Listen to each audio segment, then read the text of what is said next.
નમસ્કાર મિત્રો, માફ કરજો, વચ્ચે થોડું ડિસ્ટર્બન્સ આવ્યા કરે છે. તો સામાન્ય રીતે સોશિયલ મીડિયાનો બહુ અનુભવી કહી શકાય એ પ્રકારનો માણસ નથી, એટલે વચ્ચે વચ્ચે ડિસ્ટર્બન્સ આવ્યા કરે છે. હજી શીખવું પડે એવું છે. છતાં સૌને નમસ્કાર.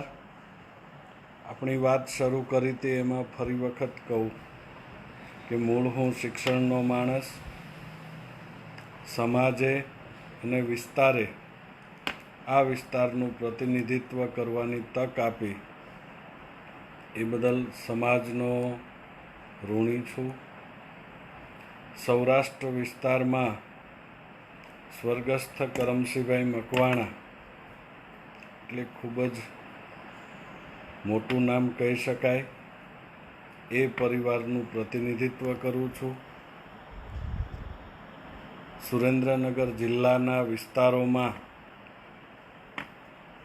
અલગ અલગ તાલુકાના અલગ અલગ ગ્રામ્ય વિસ્તારોની અંદર શાળાઓ ચલાવીએ છીએ અને લગભગ 70,000 જેટલા બાળકોને આજ સુધીમાં અમે શિક્ષણ આપવાનો પ્રયત્ન કર્યો છે.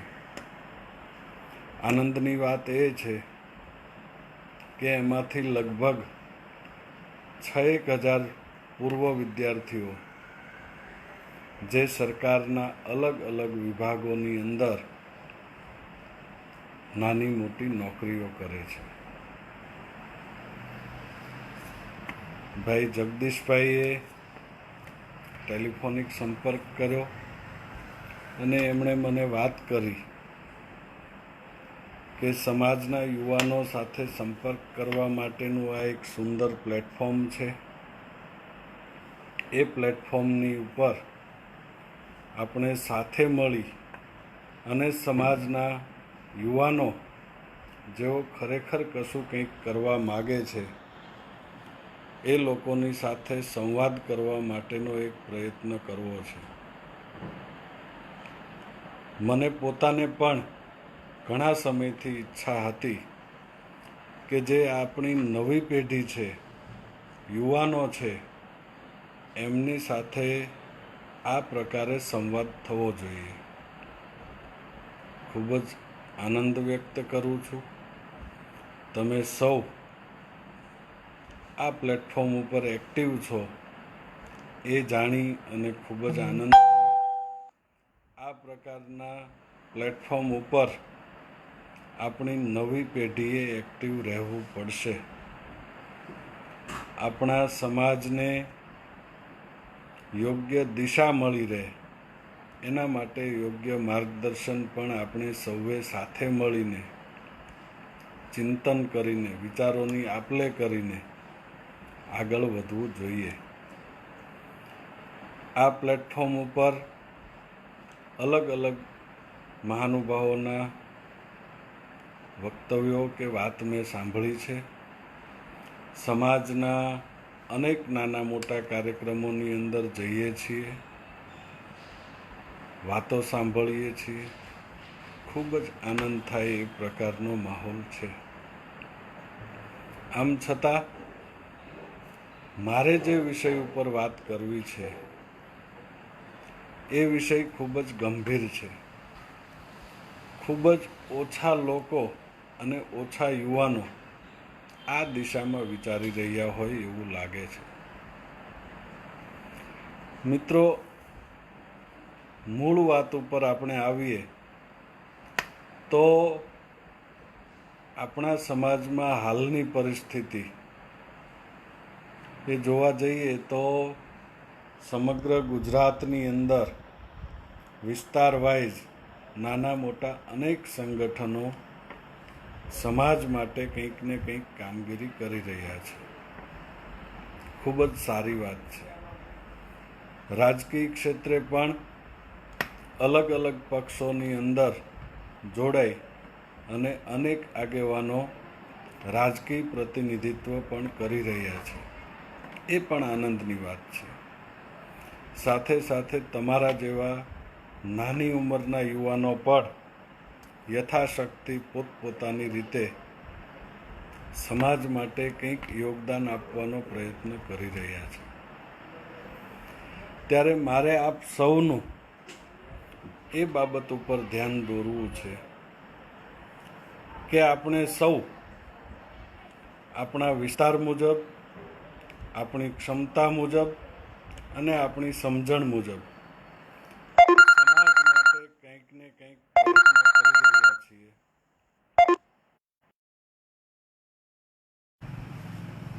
આપણે સૌએ સાથે મળી અને ખરેખર પરિસ્થિતિ શું છે એનો એક અભ્યાસ કરવાની જરૂર છે.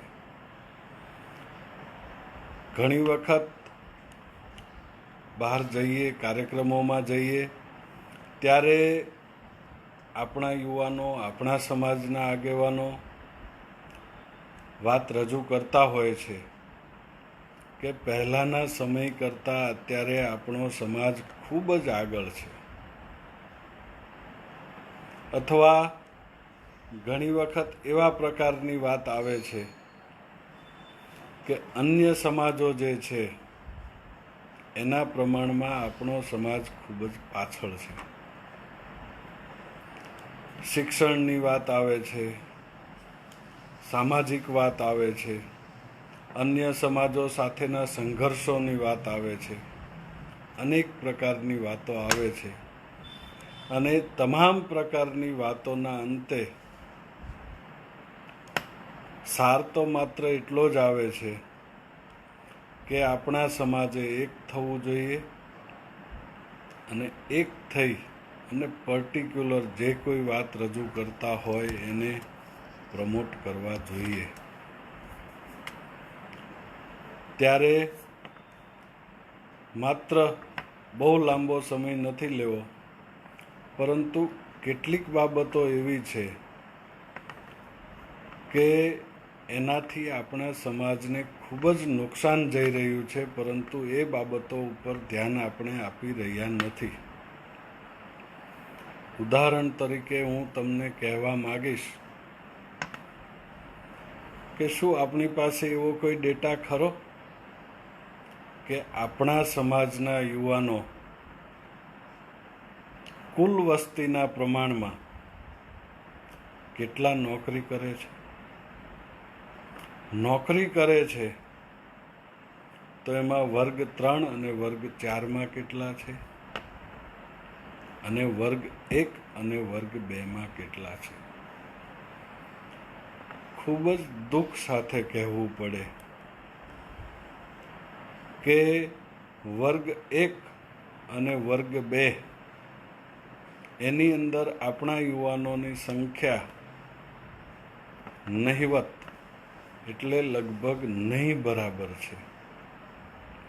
જ્યારે વર્ગ 3 અને વર્ગ 4 જેમાં પોલીસની નોકરી હોય, કારકુનની નોકરી હોય, તલાટીની નોકરી હોય, શિક્ષકની નોકરી હોય, નાના પ્રકારની કહી શકાય એવી નોકરીઓ ઉપર સંખ્યા ગણો તો ઠીક છે, પરંતુ વસ્તીના પ્રમાણમાં, ટકાવારીના પ્રમાણમાં જોવા જઈએ તો એમાં પણ આપણી પરિસ્થિતિ સારી નથી.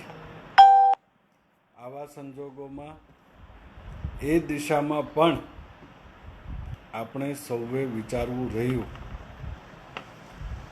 એ દરેક દિશામાં આપણી પરિસ્થિતિ સારી કેમ નથી? ઘણા બધા સામાજિક કાર્યકર્તાઓ કે યુવાનો રાજકીય આગેવાનોને દોષ આપતા હોય એવું પણ ઘણી વખત બને છે. સમાજના આગેવાનો, રાજકીય પ્રતિનિધિત્વ કરતા આગેવાનો કશું નથી કરતા, માત્ર મત લેવા હોય ત્યારે આવે છે. એ પ્રકારની વાત જ્યારે સાંભળવા મળે ત્યારે ખરેખર દુઃખ થાય છે. શા માટે આપણે રાજકીય પ્રતિનિધિત્વ કરીએ છીએ અથવા સમાજની એકતા એ રાજકીય સંદર્ભે આપણને કઈ રીતે ઉપયોગી થઈ શકે, શા માટે ઉપયોગી છે, શા માટે આપણે આપણું રાજકીય પ્રતિનિધિત્વ સમજણ સાથેનું આપણને મળે એ માટે લડવાની જરૂર છે, એ દિશામાં મારે થોડુંક ધ્યાન દોરવું છે તમારું સૌનું. ઘણી વખત મેં આપને કહ્યું એમ નોકરીઓની પરિસ્થિતિ અતિશય ખરાબ છે. આવી પરિસ્થિતિ શા માટે? જ્યાં સુધી રાજકીય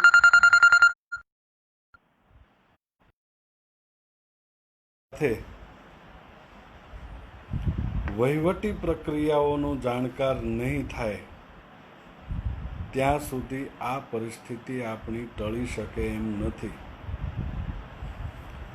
સાદું ઉદાહરણ સમજાવું તમને તો હાલની આપણી અનામતની સ્થિતિ.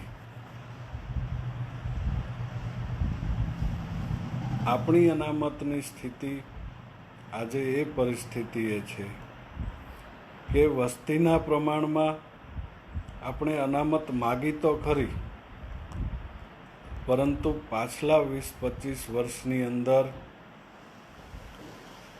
જે પરિસ્થિતિ ઊભી થઈ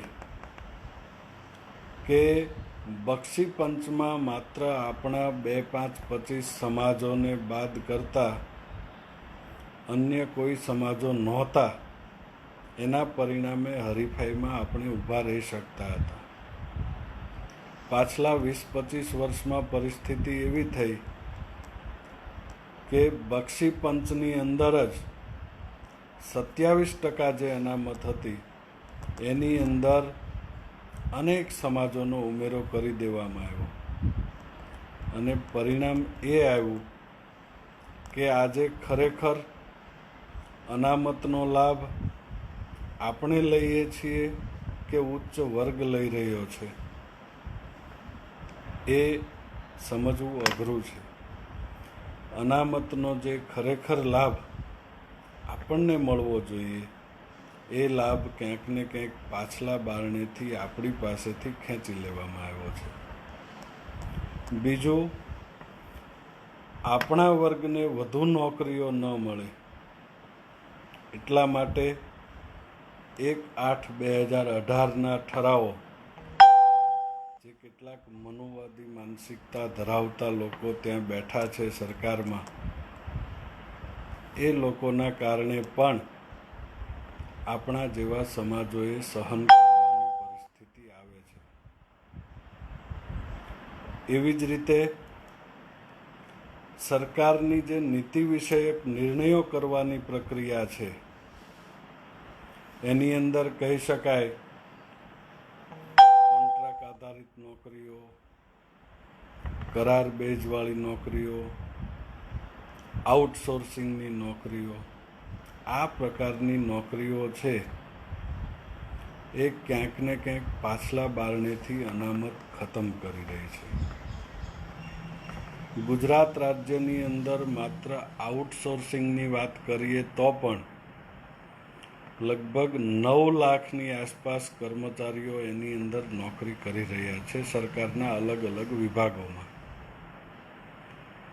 એ 9 લાખ નોકરીઓને જોવા જઈએ તો અનામતની દ્રષ્ટિએ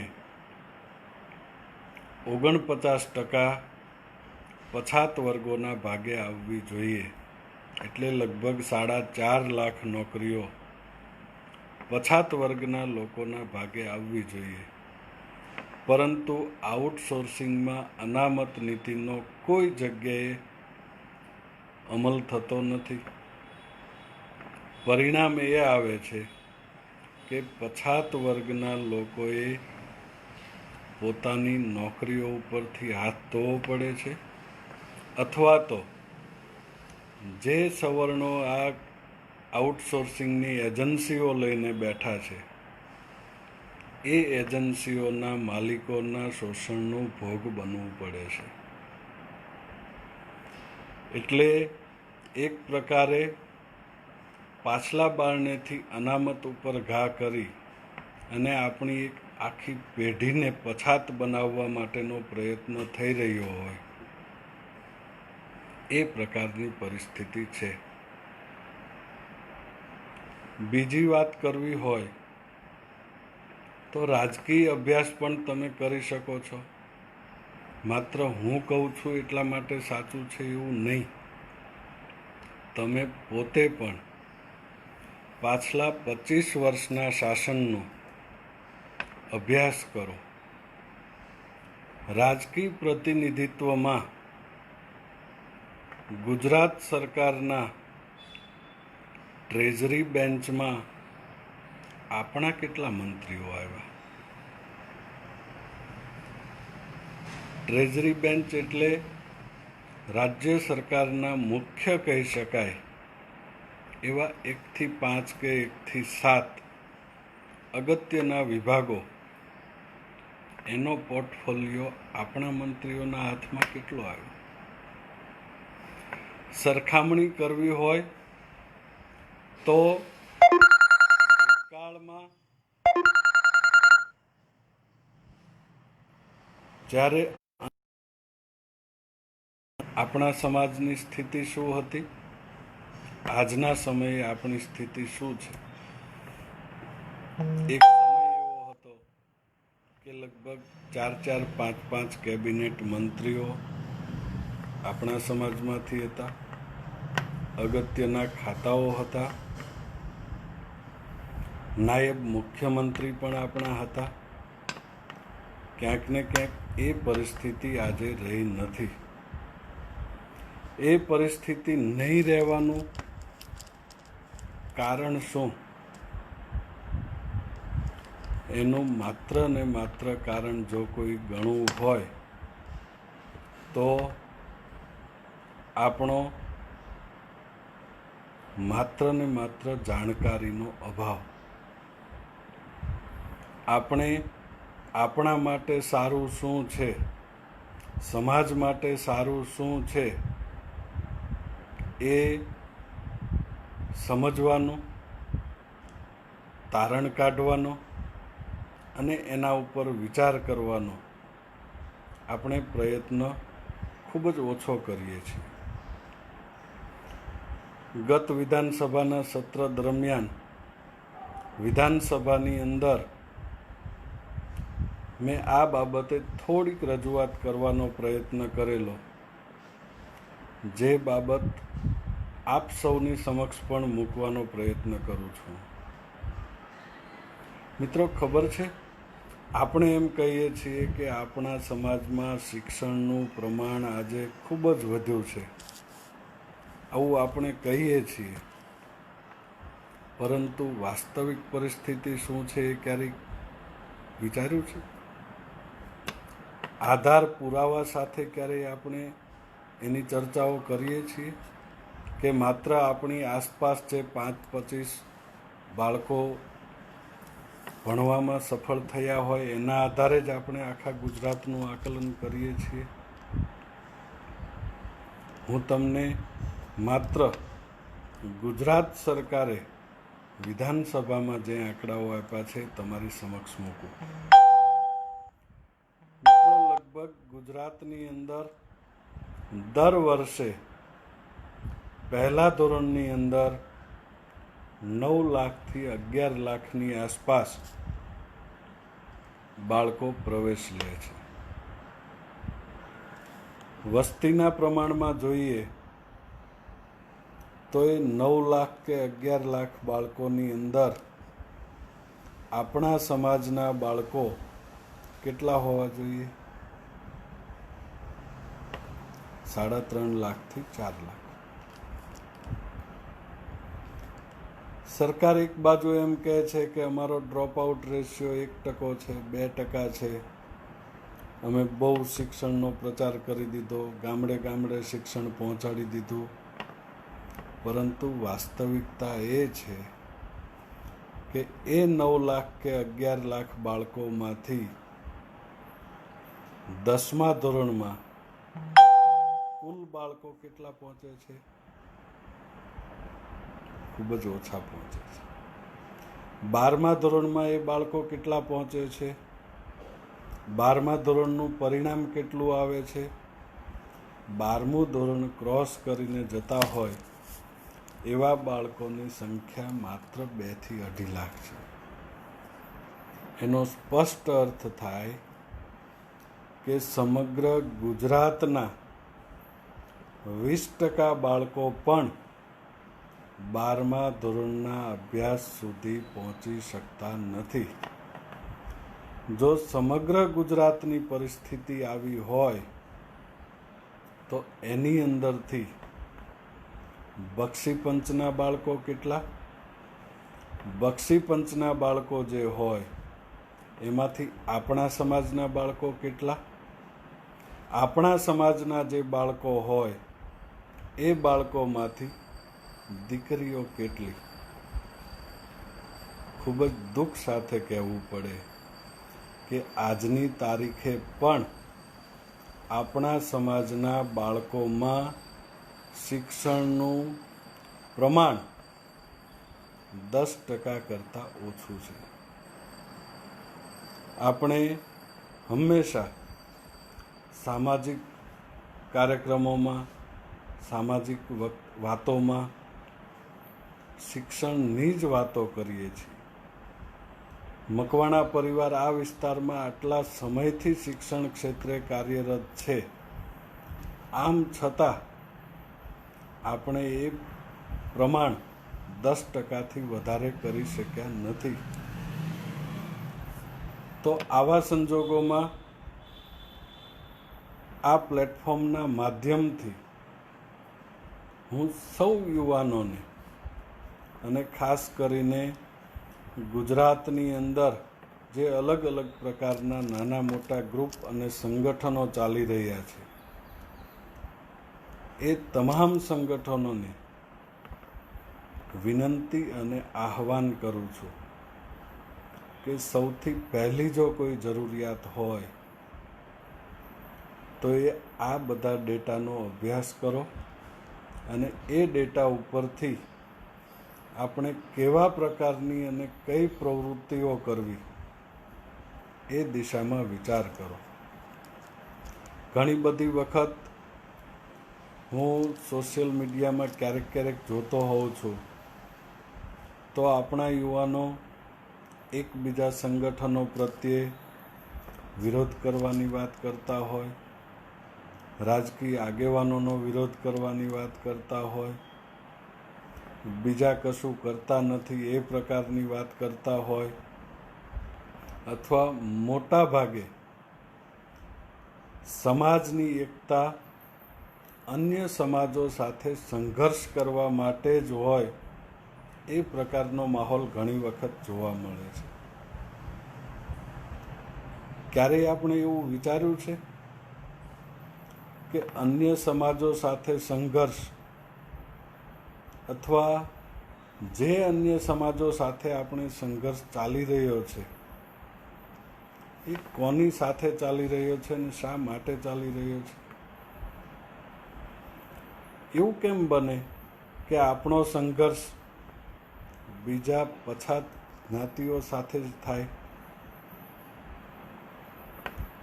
ક્યાંક માલધારીઓ સાથે ઝઘડો ચાલે, ક્યાંક ચૌધરીઓ સાથે ઝઘડો ચાલે, ક્યાંક અન્ય પછાત વર્ગના લોકો સાથે ઝઘડો થાય. શા માટે આવું થાય છે એવું ક્યારેય વિચારીએ છીએ આપણે?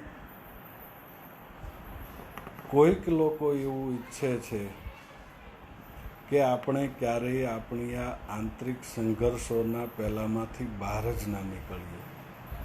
આપણી તમામ શક્તિઓ, આપણી તમામ શક્યતાઓ, તમામ સંપત્તિ આંતરિક સંઘર્ષોની અંદર ખર્ચાઈ જાય તો તમે આગળનું વિચારી ન શકો. ક્યારેય સવર્ણોને અંદરો અંદર લડતા જોયા છે? સવર્ણોને આપણી સાથે લડતા જોયા છે? એવું નથી થતું. આપણે જ માત્ર અંદરો અંદર લડ્યા કરીએ. એના માટે સમાજનો એક વર્ગ આપણે નિશ્ચિત કરીએ કે જે આવી પરિસ્થિતિઓને ટાળી શકે. પરંતુ આપણે સૌએ એ દિશામાં વિચારવું જોઈએ કે આપણે અન્ય સમાજો સાથે સંઘર્ષ કે સરખામણી કરવાના બદલે આપણે આજે જે પરિસ્થિતિમાં કે જે સ્ટેજ ઉપર છીએ એ સ્ટેજ ઉપરથી આગળ કઈ રીતે જઈ શકાય અને એ આગળ જવા માટે આપણે શું કરી શકીએ. શું આપણને એવું લાગે છે કે આપણે આ નાના નાના ગ્રુપો બનાવી અને કંઈક નાનો મોટો બ્લડ ડોનેશન કેમ્પ કરીએ, કંઈક શિક્ષણ માટે નાની મોટી બાળકોને મદદ કરીએ, કંઈક નાની મોટી પ્રવૃત્તિઓ કરીએ તો એનાથી આપણે આગળ આવી શકીશું? એનાથી નાની મોટી મદદ મળશે, પરંતુ જ્યાં સુધી આપણે સૌ એક થઈ અને સત્તામાં ભાગીદારી નહીં માગીએ, સમજણ સાથેની સત્તામાં ભાગીદારી નહીં કરીએ, ત્યાં સુધી આપણા સામાજિક વિકાસની ગતિ આપણા વસ્તીના પ્રમાણમાં જે ઝડપ જોઈએ છીએ એ ઝડપ સુધી આપણે ક્યારેય પહોંચી શકવાના નથી. એ દિશામાં આપણે વિચારવું હોય તો શું કરી શકાય? નીતિ વિષયક નિર્ણયો લેવાની સત્તા જ્યાં સુધી આપણા સમાજના આગેવાનોના હાથમાં નહીં આવે ત્યાં સુધી આપણા સમાજને જે ગતિથી વિકાસ કરવાની જરૂર છે એ ગતિથી વિકાસ નહીં કરી શકીએ. એટલે એ ગતિથી વિકાસ કરવા માટે કોઈ પણ સંજોગોમાં સત્તામાં ભાગીદારી સુધી આપણા સમાજે પહોંચવું જોઈએ. સત્તામાં ભાગીદારી આપણને ક્યારે મળી શકે? જ્યારે આપણા સમાજ કોઈ પણ એક પ્લેટફોર્મ ઉપર એકઠો ન થાય, એક દિશામાં ચાલે નહીં, એક દિશામાં વિચારે નહીં, એક દિશામાં કામ ન કરે, ત્યાં સુધી એ સત્તામાં ભાગીદારી શક્ય નથી. નાના મોટી ખેંચતાણ, નાની મોટી મહત્વાકાંક્ષાઓ આપણા સૌમાં હોય, એની સાથે કોઈ મતભેદ ન હોય, પરંતુ જો આપણે આપણા સમાજની યોગ્ય દિશામાં ગતિ કરાવવી હશે તો આપણે સૌએ આપણી તમામ તાકાત, નાના મોટા તમામ ગ્રુપો, નાના મોટા તમામ સંગઠનો, એ તાકાત એક દિશામાં વળે એ પ્રકારનો પ્રયત્ન આપણે સૌએ કરવો પડશે. એના સંદર્ભે આમ તો હું શિક્ષણ સાથે જોડાયેલો માણસ છું. અંધશ્રદ્ધા અને એવી કેટલીક બાબતો સ્વીકારી ન શકાય હું સારી રીતે સમજું છું. આમ છતાં એક એવી વાત આપ સૌ સમક્ષ મૂકવા માગું છું કે આપણે એ દિશામાં પણ હવે વિચારવું જોઈએ. આપણે શિક્ષણનું કામ કરવું હશે, એકતાનું કામ કરવું હશે, સમજણનું કામ કરવું હશે, કોઈ પણ પ્રકારનું કામ કરવું હોય તો એક પ્લેટફોર્મ ઉપર આવવું આપણા માટે ફરજિયાત છે, ખૂબ જ જરૂરી છે. અને આપણે એક પ્લેટફોર્મ ઉપર માત્ર ને માત્ર તો જ આવી શકીશું જો આપણે લોકોને એક કારણ આપી શકીએ.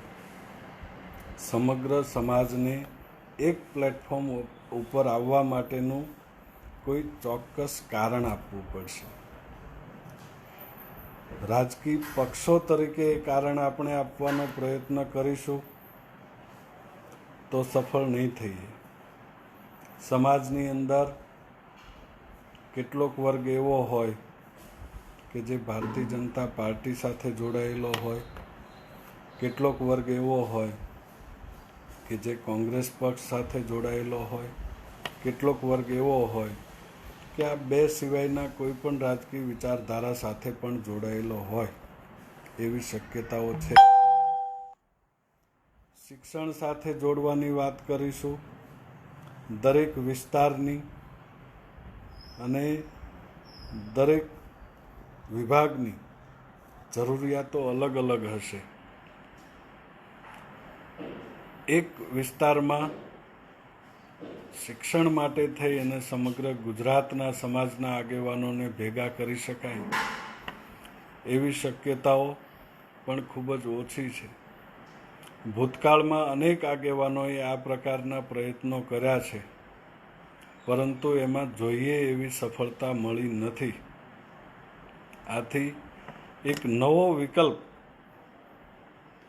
આ પ્લેટફોર્મના માધ્યમથી આપ સૌ સમક્ષ મૂકવાનો પ્રયત્ન કરું છું. આપના સૂચનો અને આપના અભિપ્રાયો એના માટે આવકાર્ય છે. શું આપણે એવું કરી શકીએ કે આપણે સમાજની એકતા માટે, સમાજને એક પ્લેટફોર્મ ઉપર લાવવા માટે કોઈ ધાર્મિક કારણ આપી શકીએ? તમામ સમાજો એક પ્લેટફોર્મ ઉપર આવવા માટે ધર્મનો સહારો લઈ રહ્યા છે, ત્યારે આપણો સમાજ પણ શું ધાર્મિક પ્લેટફોર્મનો ઉપયોગ કરી શકે? પાટીદાર સમાજ હોય તો એક ખોડલધામ કે માં ઉમિયાના ધામમાં એક હાકલ ઉપર એક થઈ શકે. રજપૂત સમાજ માં ભવાનીના ધામમાં એક હાકલ ઉપર એકઠા થઈ શકે. દરેક સમાજ પોતપોતાના ધાર્મિક ધામમાં એક હાકલ ઉપર એક થઈ શકે, તો શા માટે આપણે સૌ મા ચામુંડાના ધામમાં એક પ્લેટફોર્મ ઉપર આવી અને સમગ્ર ગુજરાતના કોળી સમાજને એક પ્લેટફોર્મ પૂરું ન પાડી શકીએ? મારો ઈશારો આપ સમજી રહ્યા છો. માંધાતા ભગવાન હોય, વેલનાથ બાપુ હોય, સદારામ બાપા હોય, તમામ પ્રકારના આપણી જે ધાર્મિક આસ્થાઓના વિષય છે, એ ધાર્મિક આસ્થાઓને આપણે મા ચામુંડાના ધામમાં એક પ્લેટફોર્મ પૂરું પાડવાનો પ્રયત્ન કરીએ. આપણી એકતાનું પ્રતીક એ ધાર્મિક જગ્યાને બનાવીએ. આપણી એ ધાર્મિક જગ્યા કે આપણું એ ધાર્મિક પ્રતીક આપણને દિશા નિર્દેશ કરે. સમાજે કઈ દિશામાં ચાલવું, સમાજે કઈ દિશામાં કેટલી ગતિથી ચાલવું, એ અંગેનો દિશા નિર્દેશ એ આપણી એકતાનું પ્રતીક એવું ધાર્મિક ધામ કરે, તો આવનારા દિવસોમાં રાજકીય પક્ષોએ પણ આપણા પ્રતિનિધિત્વની નોંધ લેવી પડે. સરકાર કોઈ પણ પક્ષની હોય, કોળી સમાજની એકતા જ્યાં સુધી નહીં, ત્યાં સુધી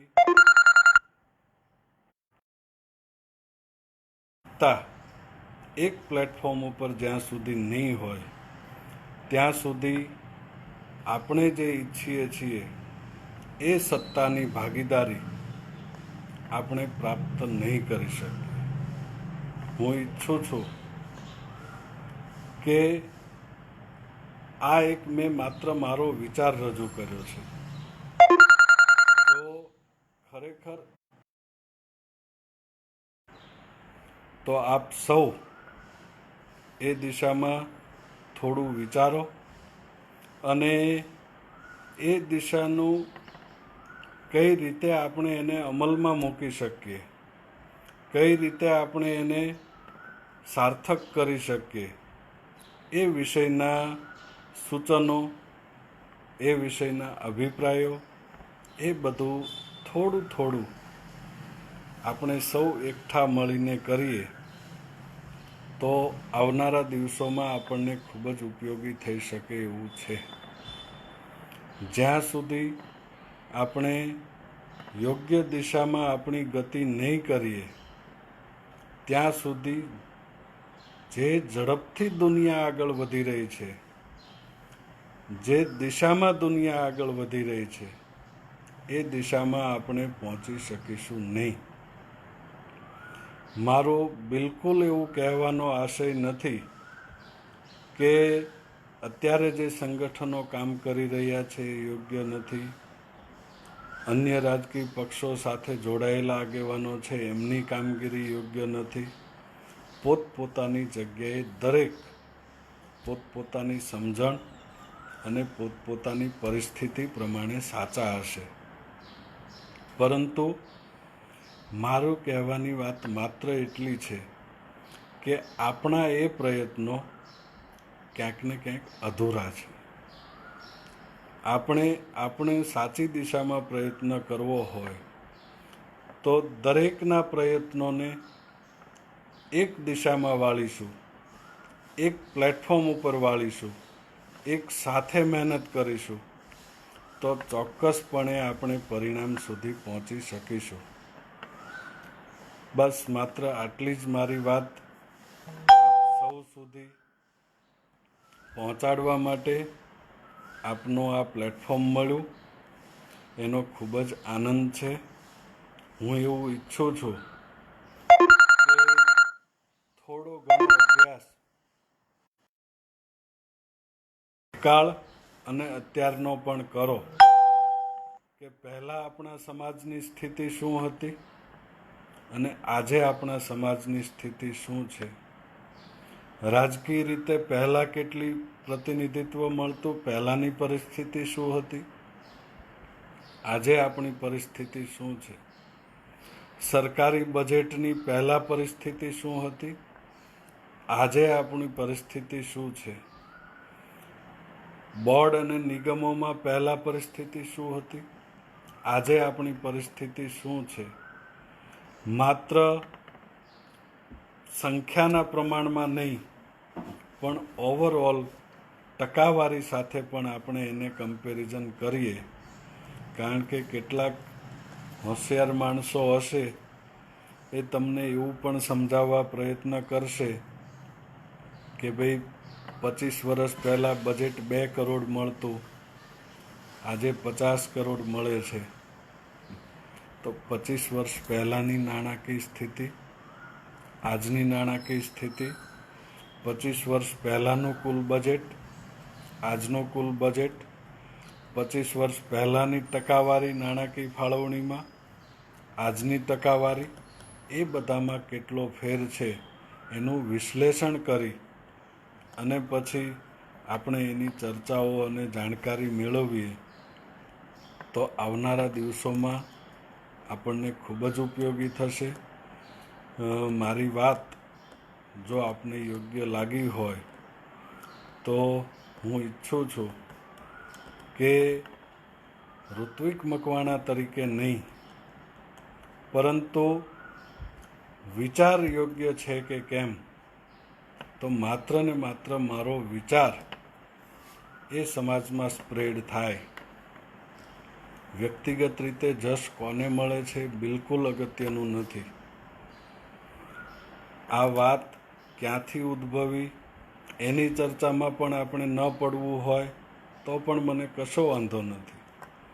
પરંતુ મને એવું લાગે છે કે ક્યાંક ને ક્યાંક આપણે સમાજની એકતા માટેનું એક પ્લેટફોર્મ પૂરું પાડવા માટે કોઈકે તો પહેલ કરવી પડશે અને એ પહેલ આપણે સૌ સાથે મળીને કરીશું તો એક પ્લેટફોર્મ ઉપર આપણે આવી જઈએ પછી મને એવું લાગે છે કે ભાઈ ધર્મેશભાઈનું જે સૂચન છે જીપીએસસી અને યુપીએસસીના ક્લાસીસ કે અન્ય કામો માટેનું, તો એક પ્લેટફોર્મ ઉપર આપણે આવી શકીશું.